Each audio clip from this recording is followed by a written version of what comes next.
Creating change can feel really hard.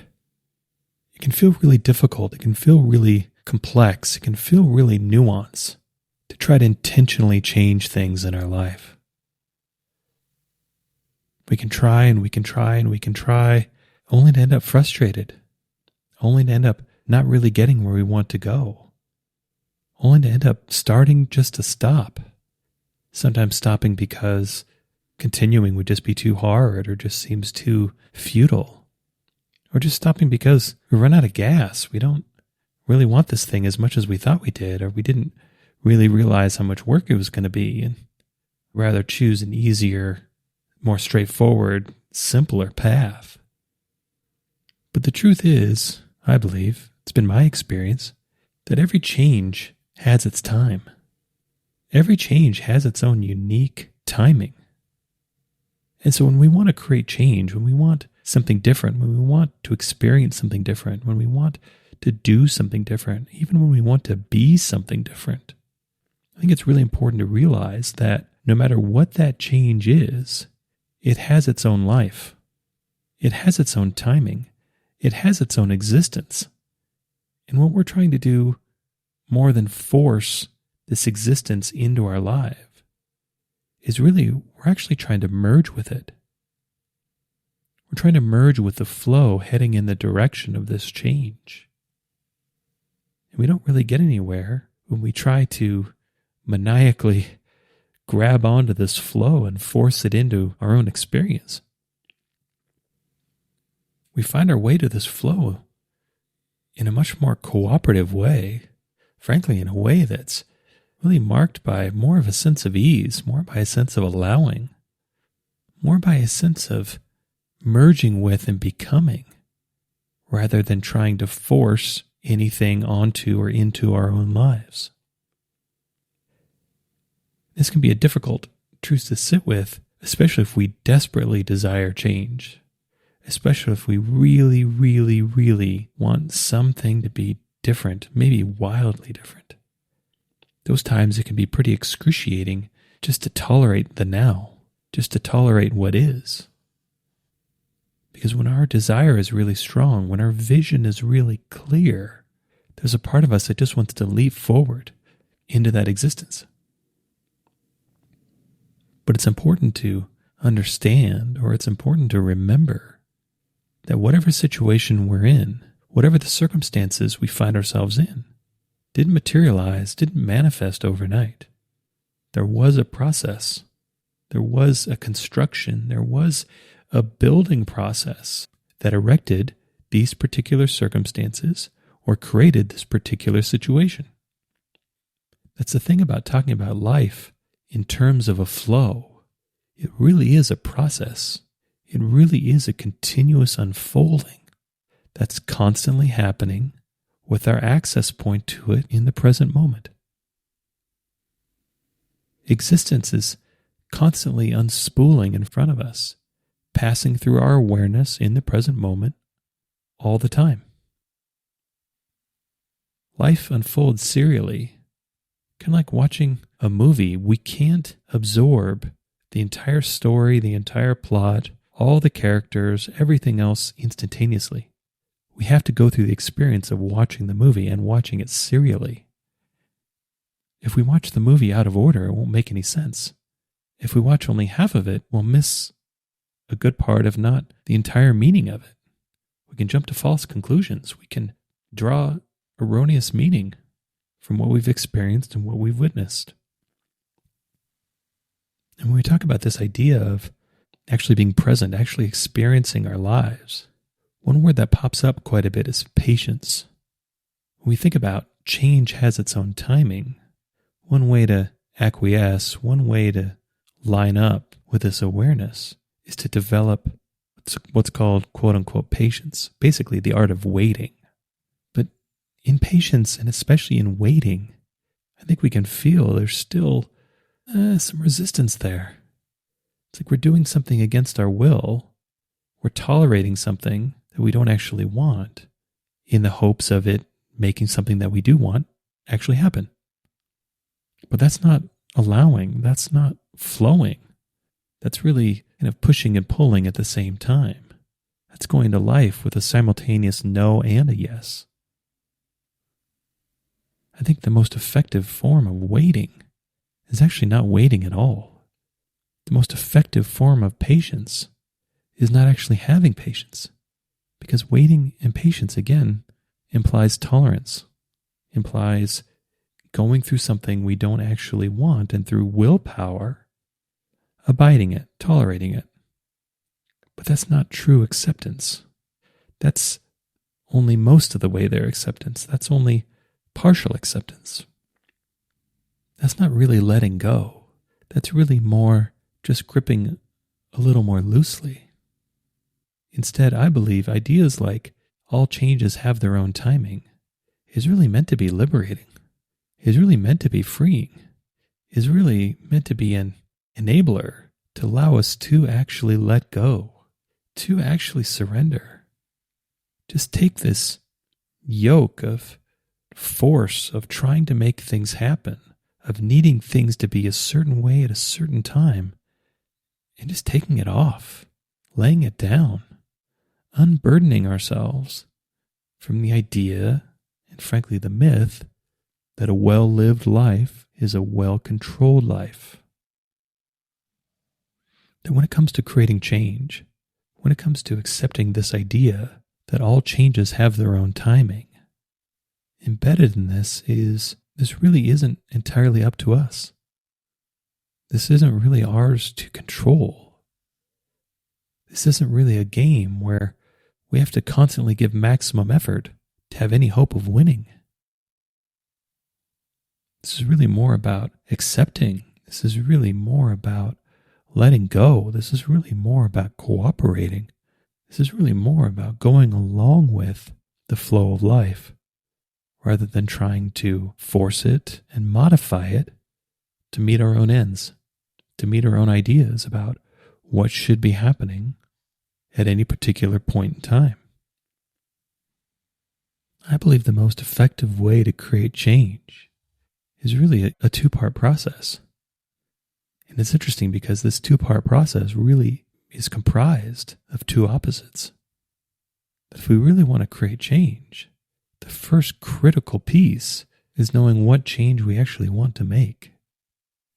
It sounds obvious, but I think this actually gets fairly often overlooked, that in order to achieve something, the first step in consciously, intentionally achieving that is actually knowing what we want to achieve. And this can even be made more complicated by thinking about what we actually want, and really being self-aware enough, really being aware enough to know if this is what we actually want, if this is actually what will make us feel the way we want to feel, if this will actually be nourishing, if this will actually be sustainable and durable and lasting. And we get to this clarity, we get to figuring out what we really want, to really getting to know who we actually are, what actually matters to us, what actually makes us feel good, what actually makes us feel bad, through our own self-awareness, through our own self-realization of both an independent being as well as a cooperative being of a greater whole. And this often just takes trial and error. Often this actually takes getting something that we thought we wanted and having it turn out that we actually didn't.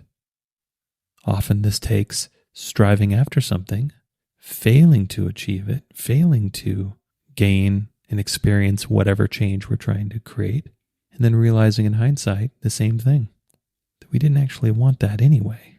That actually becomes a bit of a blessing that we didn't get it, we didn't achieve it, because we can see the direction our life would have taken, and now find that direction less than ideal, different from what we actually want.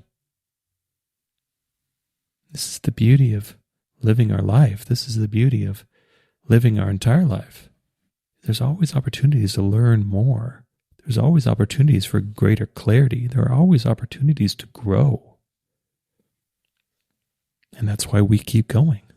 That's why we keep coming back day after day. Because there's still more. There's still more to this story. There's still more to our story. There's still more to experience. There's more to achieve. There's more to know. When we've decided on a particular change that would be right for us, and we feel a strong internal, deep in our heart and soul desire for it, or even with things more minor, just something that we want that seems like it would be nice and be kind of a lovely little change of pace. It would be pleasant. Whatever the change is, the more specific we can get about the feeling that we're trying to experience, the better. Because that's really all that matters, right? At the end of the day, why do we want anything? Why do we want to be a certain way? Why do we want to be seen a certain way? Why do we want to have any sort of achievement, any sort of material gain? Why do we really want to get or to have or to experience or be anything? Because we want to feel a certain way. It's kind of a funny awareness, I think, when we make it is, it really seems like this life is so incredibly logical and physical. But the older I get, the more I experience, the more I realize, no, it's actually mostly about feelings. That can be a little disorienting at first because it's like, wait a minute, I feel like I've trained myself and I've been trained by others to pursue all these particular things, all these particular outcomes, to get this, to be that, to experience such and such, to be viewed a certain way, to be valued a certain way. And now you're telling me it's all just a feeling? It's all just happening on the inside? Yeah, I think so. It's more than that. I know so. For me, I've experienced plenty to see how things actually are. But when we key into this idea, when we focus on this reality, I think we also realize this is hugely liberating. Because if all we really want is to feel a certain way, then that really opens up opportunity. That really opens up possibility. Because now, instead of circumstance having to be only one particular thing, if we know what we're really trying to do is manufacture and sustain a feeling, then naturally there are a myriad ways to do that. There's perhaps nearly infinite ways to do that. And I think that discovery, when we have it, is astounding. To realize that we can live the lives we want, we can have the experiences we want through feeling. And that feeling can be experienced in a myriad of different ways. In a myriad of different ways we've never actually even thought of. We've never actually even entertained as possibilities. That the possibilities and the opportunity to live a good life are far greater, far more numerous, and far more possible than we thought it was. Than we thought it was when we were going after only one specific thing, when we were conditioning our feelings on having to come through one particular circumstance. When we're entertaining the idea that only one particular reality could deliver us the experience of the life that we want. When we come to realize that there are multitudes of experiences and realities that could not only deliver the feeling we want, but could actually deliver feelings that are better. Now that's incredible. Now that's incredible not only because when we realize this, our consciousness just got expanded. Our knowing just got expanded to include that there's actually far greater for us available than we thought there was. But this awareness is particularly powerful because when we realize it, we realize it's a spiritual one. We realize that there's far more going on in our world than simply the physical reality of it and our own thinking of it.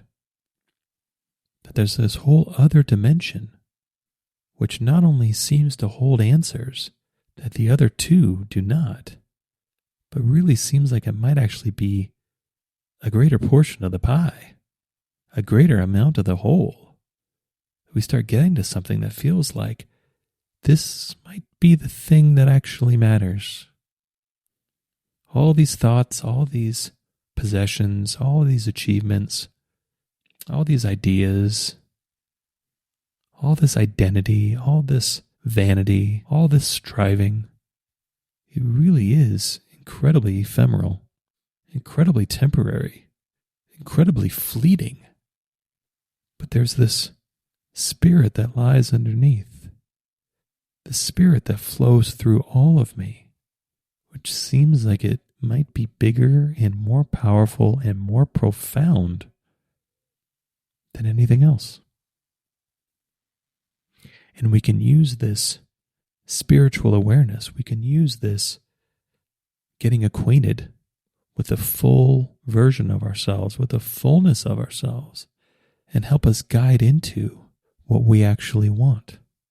Because when we're pondering, when we're considering, when we're designing the lives we actually want to live, it's the spirit that fuels this feeling. That one way to think about it, one idea, is that feelings are felt spirit, are felt spiritual energy flowing through us.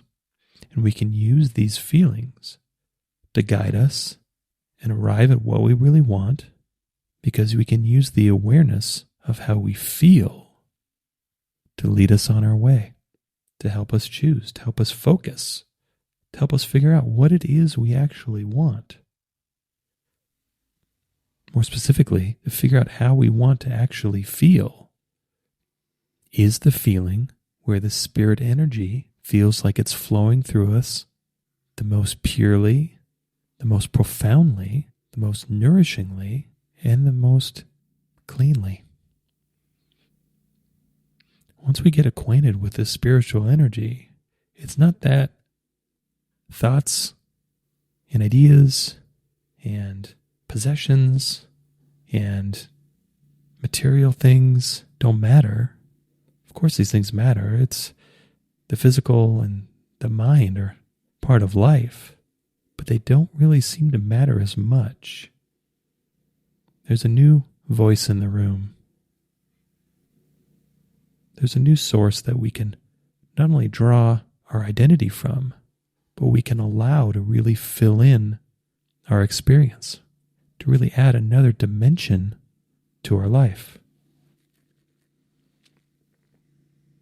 This idea of being in the flow of life, especially when we use this in a positive way, that's what this is orienting and flowing with the spiritual energy that flows through us, not blocking it, not changing it, not adulterating it, not diluting it, just flowing with it fully.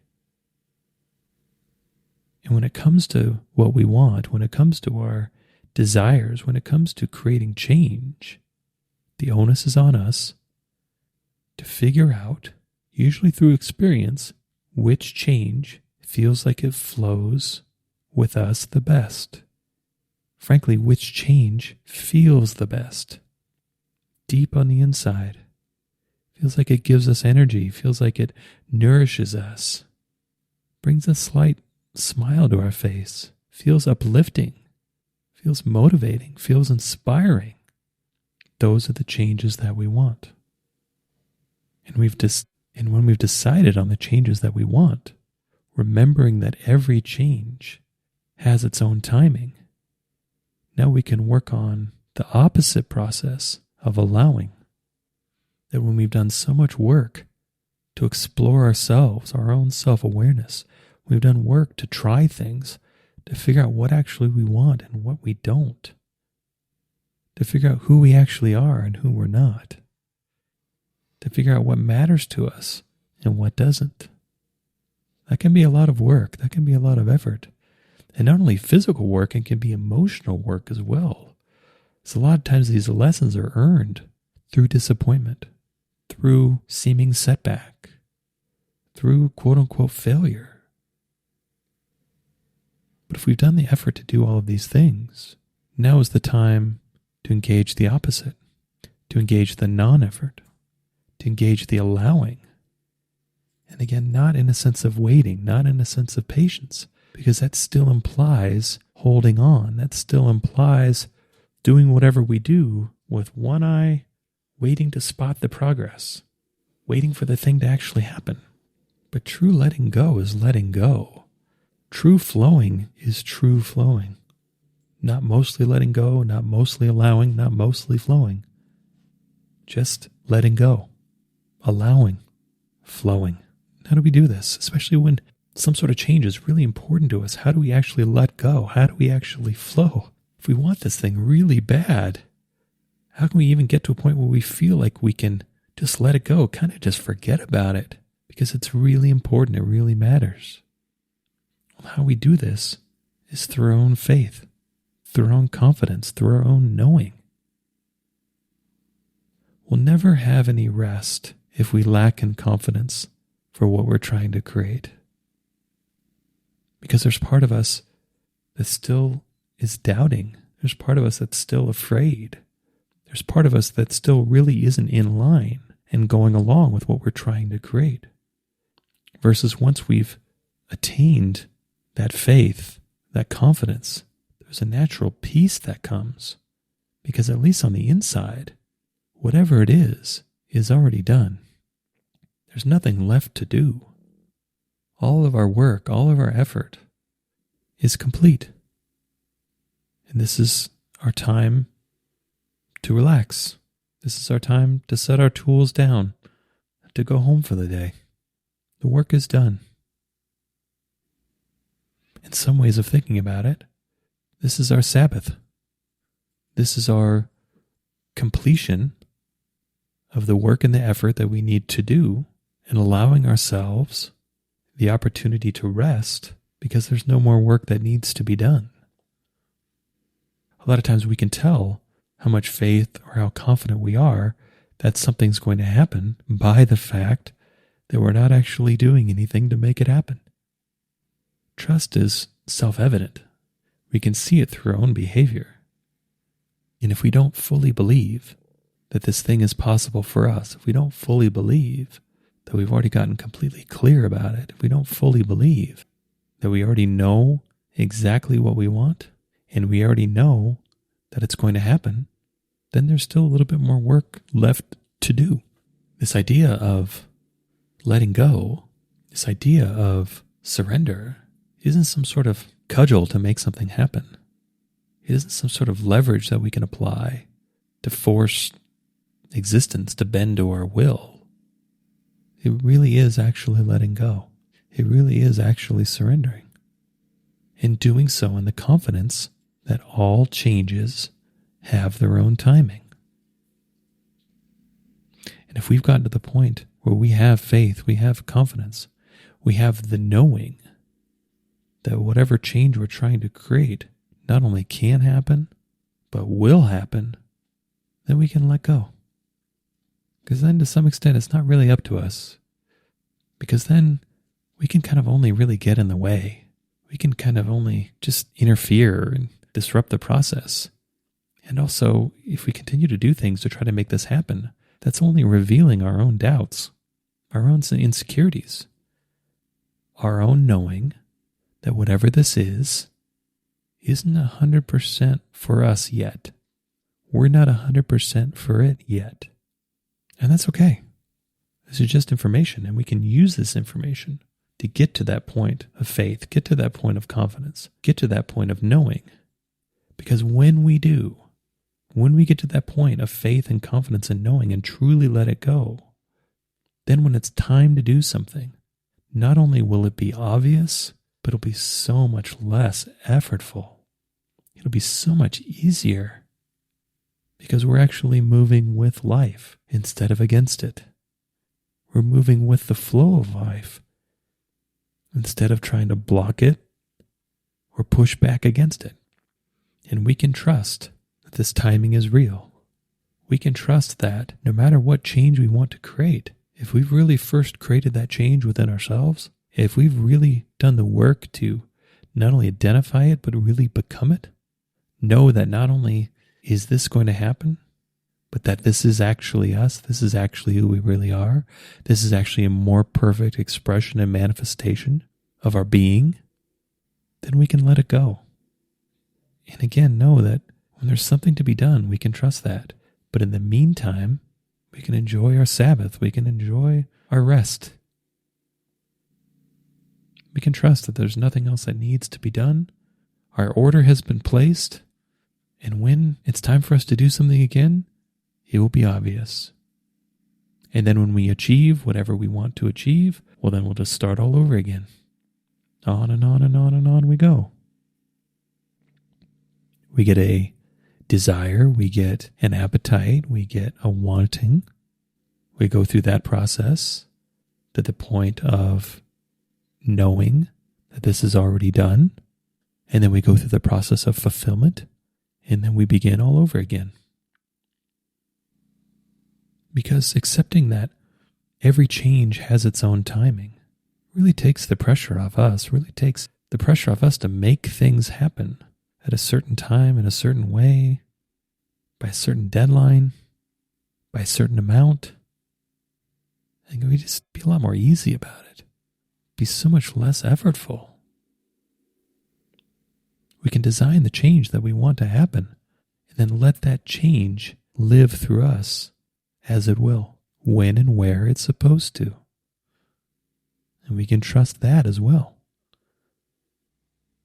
Because when we want something to happen, when we want some sort of change to take place, and we can accept that that change has its own timing, and not only that, really has its own way of manifesting itself, really has its own way of presenting itself, that by us staying out of it, can allow that change to be the full version, the most impactful version, the most powerful and potent version that it can possibly be. We can do our side fully. We can do our internal work fully and let the external come to us in its completeness, in its fullness, by allowing it to have its own timing, by trusting that when it comes, not only will we know it, but we'll know what to do. We don't have to make everything happen. We don't have to force life to submit to our will. It's kind of the other way around. Or at the very least, life is something to be cooperated with. Life is something to be trusted. Life is something to be moved with, rather than fought and pushed against. And we can develop this trust, we can develop this confidence by experiencing it. Because when we do, when we set that intent for some sort of change that we want to create, when we do really get to the point of confidence and faith, when we do see it emerge spontaneously on its own, and when we do experience it and achieve it, often with way less effort and far more naturally than we thought, that really builds our confidence further. That allows us to do it more.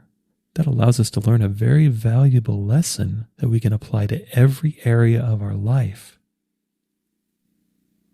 And that lesson is, life does not have to be fought. Life is meant to be lived. I hope you enjoyed this episode. All episodes are given freely. If you feel inspired to give, please visit theunionpath.com/donate. If you have a question, you can contact me at theunionpath@gmail.com. Take care and all the best.